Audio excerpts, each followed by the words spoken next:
Hola amigos del debate, bienvenidos a una nueva edición de Abramos este melón, el programa donde cada jueves, repito, cada jueves, intentamos responder a algunos de los interrogantes de nuestra generación.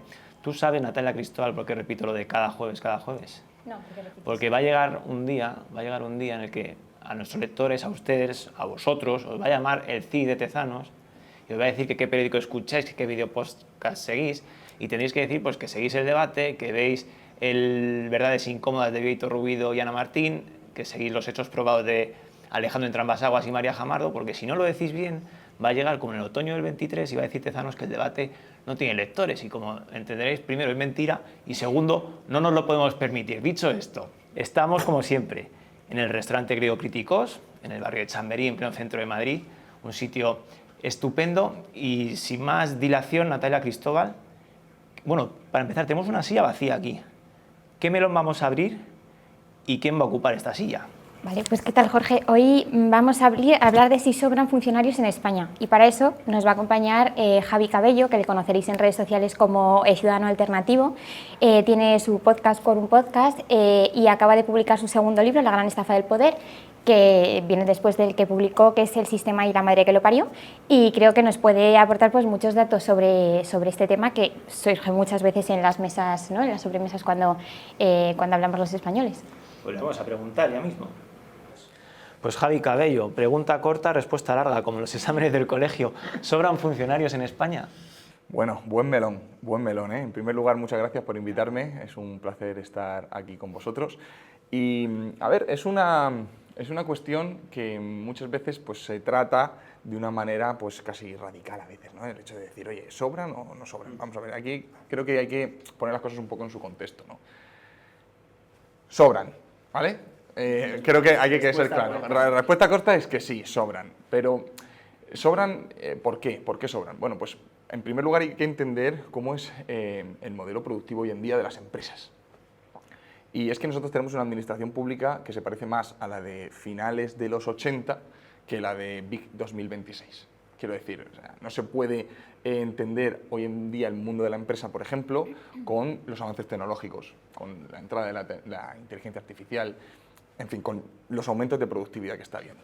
Claro, tú analizas ahora mismo cómo está el panorama del funcionariado y te das cuenta de que hay muchos en cuanto a número bruto, ¿no? Y si comparas, puedes hacer de manera simple, comparándolo con el número de autónomos que hay más empleados públicos, porque claro, aquí hablamos de, tampoco hace falta ponerse muy técnico, ¿no? Porque hay diferentes empleados públicos, están los funcionarios, los temporales, etcétera, ¿no? Hay varios modelos, pero cuando hablamos de empleado público, es decir, de personas que reciben nómina del Estado por trabajar, pues, y lo comparas con cifras como...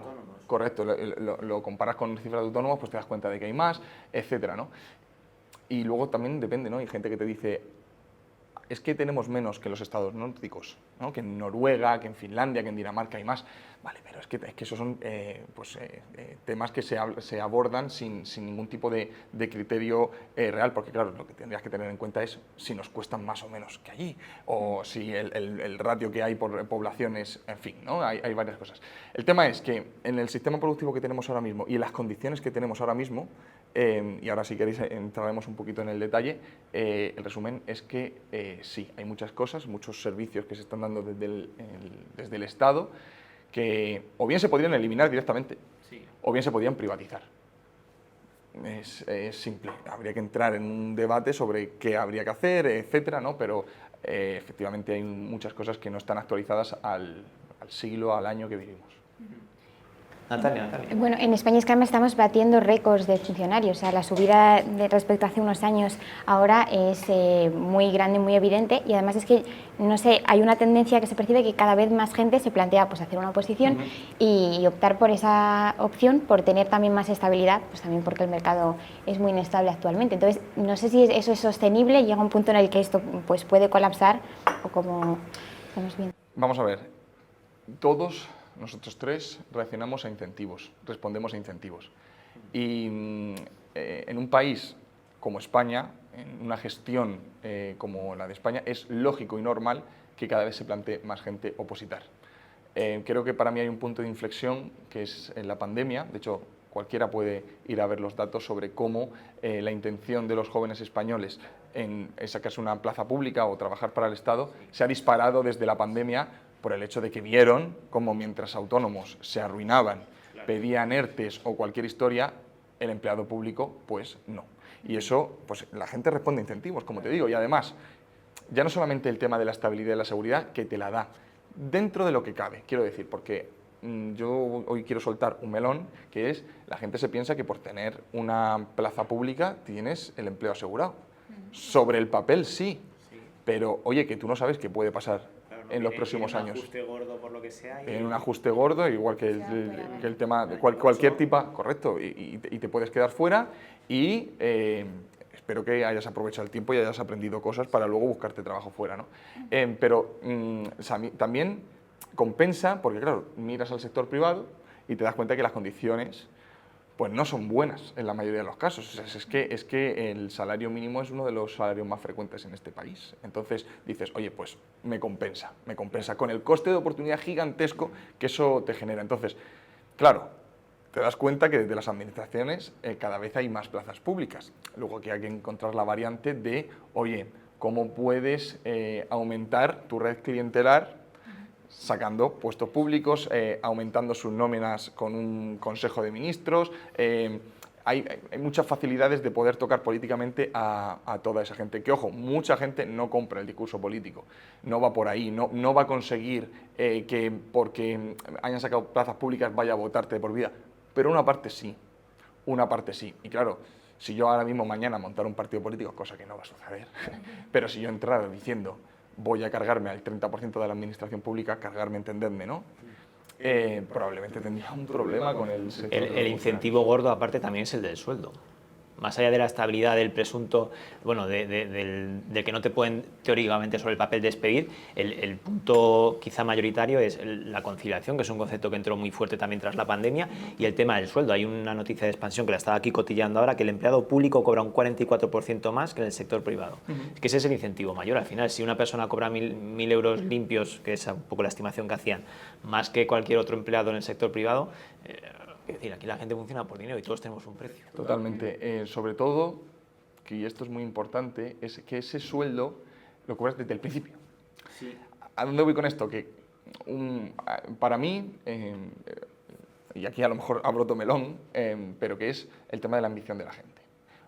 ¿A dónde voy con esto? Es cierto que tú cuando entras dentro de la administración pública, ojo, no en muchos sitios, que seguramente nos estén viendo funcionarios o empleados públicos que cobran de probada virtud y que cobran poco. Sueldos miserables, pero es cierto que sobre todo cuando alcanzas una plaza decente, pues cobras un buen sueldo desde el principio. O sea, el sueldo puede ser 2.000, 2.400 euros si te vas a altos cargos de la administración, o no cargos políticos me refiero, de plaza, de A1 y tal, que puedes estar cobrando 4.000, 5.000 euros fácilmente, son más complejos y hay menos, ¿no? Pero es cierto que lo cobras desde el inicio. Es decir, claro, tú coges y dices, oye, ¿cuánta gente que tenga 27, 28 años? Y te estoy hablando de 27, 28 años porque cuento que después de la carrera te tiras unos años estudiando la oposición.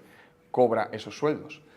¿Por qué lo enlazo con la ambición? Porque es cierto que ese sueldo se estanca en la administración pública. Es cierto que tú no vas a cobrar mucho a lo largo de tu vida, por mucho que te metan pluses y demás y tal, tu sueldo no aumenta, pero es cierto que al principio empiezas a cobrar mucho dinero.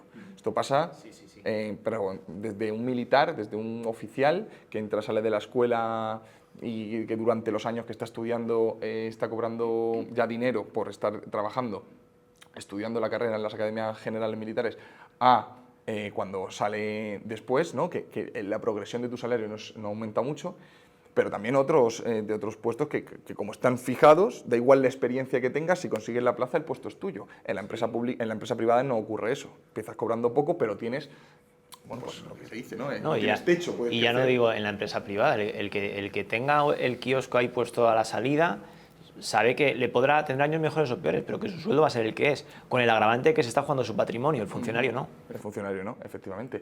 Y entonces, claro, eso te genera unos incentivos que, bueno, es que hay que entender el contexto económico que vivimos, el contexto social que vivimos, y la conciliación, por ejemplo, es un o sea, al final tienen alta dosis de teletrabajo, tienen un horario muy fijo. Horario que sabes cuándo terminas, hay oficios en los que no. Y luego hay que abrir esa historia, que es que tu responsabilidad es la que te quieras otorgar tú. Yo conozco a muchísimos empleados públicos que son muy responsables y se matan a trabajar, pero la historia es que lo hacen porque quieren, no porque tengan la obligación. Claro. Es la verdad, un profesor, que hay un montón de profesores dentro de la escuela pública que son auténticos héroes, que trabajan teniendo 40 alumnos en clase y se matan por esforzar porque son alumnos mejores, que sepan que lo hacen porque quieren. Porque si quisieran simplemente dar el temario, ahora preparar las presentaciones con la IA y que se lo cuente un... Pues, y en las universidades públicas pasa exactamente igual, es decir, no tienen incentivos de tal. Y claro, eso es perverso, porque claro, si encima, que eso también pasa, ¿no? En las empresas, yo tengo una empresa y he trabajado en la empresa privada, los ambientes son muy tóxicos. Hay muchas veces que dices, oye, que si este no está trabajando, este tal, este cual, este tal, ¿para qué lo voy a hacer yo? Claro. Y al final se genera un ambiente pues tóxico, como te digo, que al final el que sale perjudicado siempre es el ciudadano, que es el que nutre de esos servicios. Vi unas noticias últimamente de que se van a convocar nuevas plazas públicas y demás.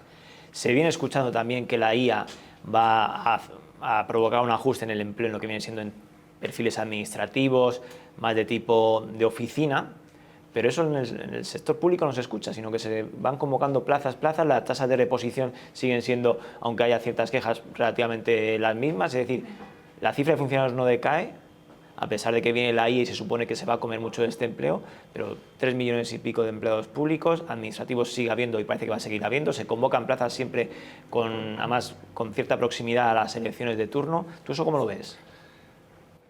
Has dado en la clave del asunto cuando estabas haciendo ese análisis, que es el hecho de que no se habla de esto. O sea, aquí no hay ningún tipo de estamos hablando todos los días. Que parece que la IA solo va a afectar al sector privado. Tú lo escuchas y dices, bueno, ya, ¿y lo demás qué? Tampoco comentan mucho sobre cómo va a afectar la IA en el sector privado, cosa que se debería hablar también desde la administración, porque eso puede generar un impacto muy grande en las empresas de este país. No se habla, y en la administración pública ni te cuento. Lo que están haciendo es frenar algo inevitable. Y el punto aquí, y es el debate que deberían estar teniendo, es sobre cómo nos vamos a enfrentar a esto. ¿Por qué lo digo? Mirad, hay mucha gente que no lo sabe, pero la edad media de los empleados públicos supera los 55 años. Hay menos de un 10% de empleados públicos, menos de un 10, creo, y digo 10 para no acordarme, está aquí en el libro puesto, pero no me acuerdo exactamente, pero creo que era incluso menos de un 6% de empleados públicos que tienen menos de 34. ¿Qué quiere decir esto? La administración pública en general está súper envejecida. Y dices tú, vale, y tú imagínate que alguien pone un poco de sensatez y diga, vamos a empezar a transitar. Es un momento perfecto, porque se va a jubilar mucha gente. Porque claro, a mí me puedes decir, oye, ¿cómo solucionamos esto? Yo te diría, pues hay que acabar con mucha parte de esa masa salarial empleada de manera pública. Claro, yo tampoco soy un idealista que te puedas eliminar esos puestos de trabajo. ¿Qué haces con ellos? Quiero decir, habría que hacer una transición de que toda esta gente que se vaya jubilando, que se irá jubilando claro, en los próximos 10 no necesariamente años, reponerla. No reponerla. Ahí es donde está la clave. ¿Por qué? Porque así no es traumático. O sea, no tienes que echar a nadie, que aún así hay cosas en las que yo metería la tijera, pero hay muchos puestos que no costaría tanto, ¿sabes? O a lo mejor compensa, es que habría que hacer cálculos, pero a lo mejor compensa prejubilar a ciertas personas o si no, esperar a que se jubilen, pero no las repongas, y si lo tienes que reponer ese servicio, porque verdaderamente es esencial, que lo haga el sector privado, que no tenga que seguir cargándose tal. Y bueno, y si aún así me lo niegas, que por lo menos esos avances que vengan con la inteligencia artificial y no la tecnología. Es que cualquiera que hayamos pasado por cualquier trámite administrativo, oye, ¿qué es lo que te encuentras?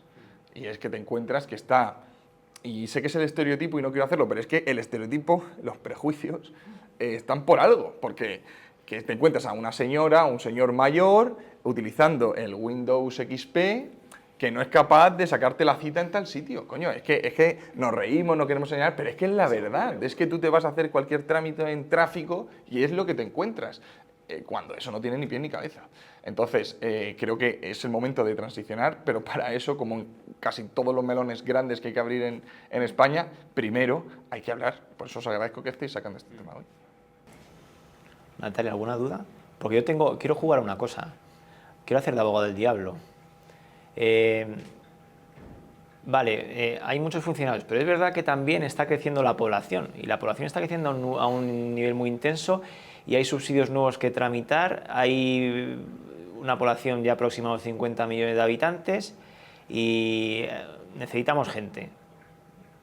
Esto se escucha, esto se escucha. Lo que necesitamos es quitar tanto subsidio, ¿vale? Para empezar. Yo estoy de acuerdo. O sea, no hay que generar más problema, o sea, y además es que, insisto, si tú automatizas muchas cosas, coño, las colas estas para sacar el nuevo subsidio, ¿no? El de los... Sí, el IMV, ingreso mínimo vital. O sea, ¿qué estás haciendo? Que hay gente haciendo cola durante 3 días que no tienen ningún tipo de sentido. O sea, para empezar, en cuanto al caso concreto del tema de las subvenciones, es que habría que revisarlas todas. Sí, eso sí. Pero, la mejor subvención es la que no hace falta dar, eso está claro. Efectivamente, pero es que además el tema de la necesidad es porque efectivamente, coño, si vamos a ver, todo trasladémoslo al empleo privado. Pero si las empresas están empezando a tener problemas con el tema de tecnología porque están viendo que hay muchos sectores, no se necesita tanta gente, que eso es otro melón, que es el hecho de decir que puedo cargarme, entenderme la palabra cargarme siempre que la digo, pero puedo sustituir esas personas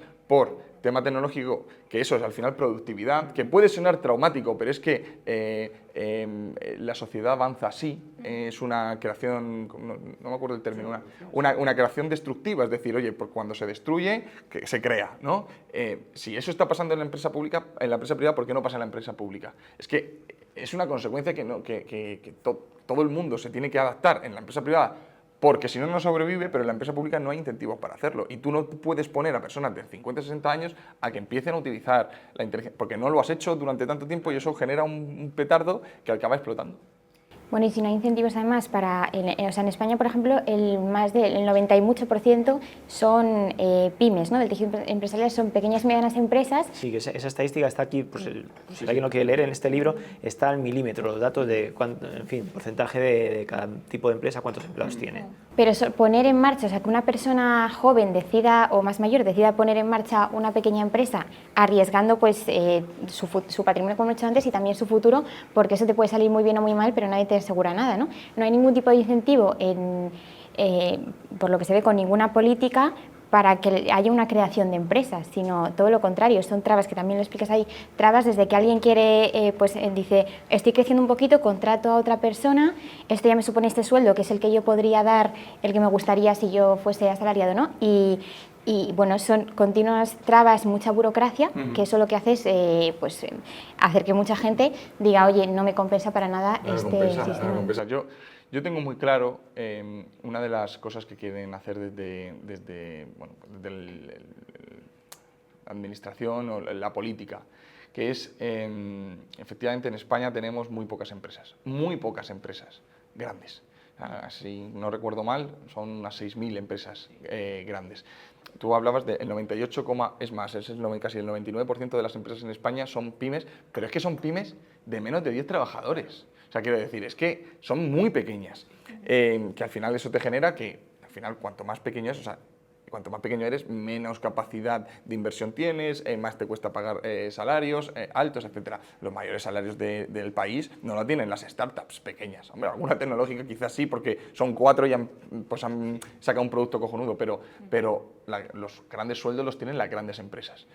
Entonces la gente quiere optar a esos puestos. Yo, a mi modo de ver, y respondo a lo que digo de la teoría que creo que quieren hacer, es tener grandes empresas, pero pocas y grandes, que puedan aglutinar a muchísimos empleados, pues por el hecho de que también los tiene ciertamente controlados. El emprendimiento gusta hasta cierto punto.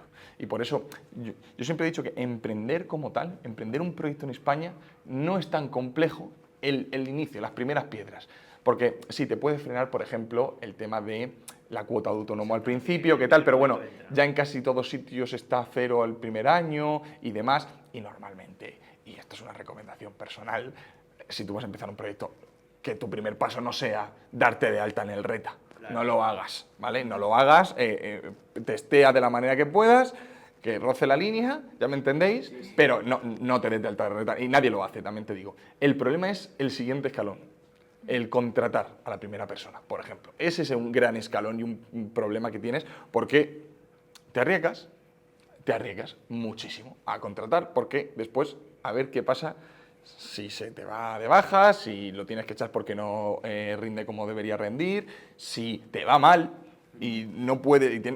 ahí es donde está el gran freno, en el siguiente paso, ¿no? Porque muchas veces dicen, yo no emprendo por lo complicado que es. Oye, se puede emprender, en España yo he emprendido, se puede emprender. El problema es escalar, que ahí es donde tú tienes que tener un suelo muy fuerte. Y con lo que decías del tema de las grandes empresas y el tema de la administración, claro, tú ves cómo constantemente están focalizados en que este grupo de población viva lo mejor posible y el resto no. Por ejemplo, cuando revalorizan los sueldos de los funcionarios. Es que el político ya lo entiende, el político al final lo que hace es pescar en colectivos. Pesco en funcionario, pesco en jubilado, pesco en voto del inmigrante que ya está nacionalizado y puede votar, y lo interpreta así, no se hace más cuentas. Los de todos los partidos no ven como grupos de votantes. Claro, exactamente, y no piensa en la factura de 4 años después. Ellos piensan, yo tengo que ganar unas elecciones de aquí a 4 meses, lo que pase de aquí a 4 años me tiene sin cuidado.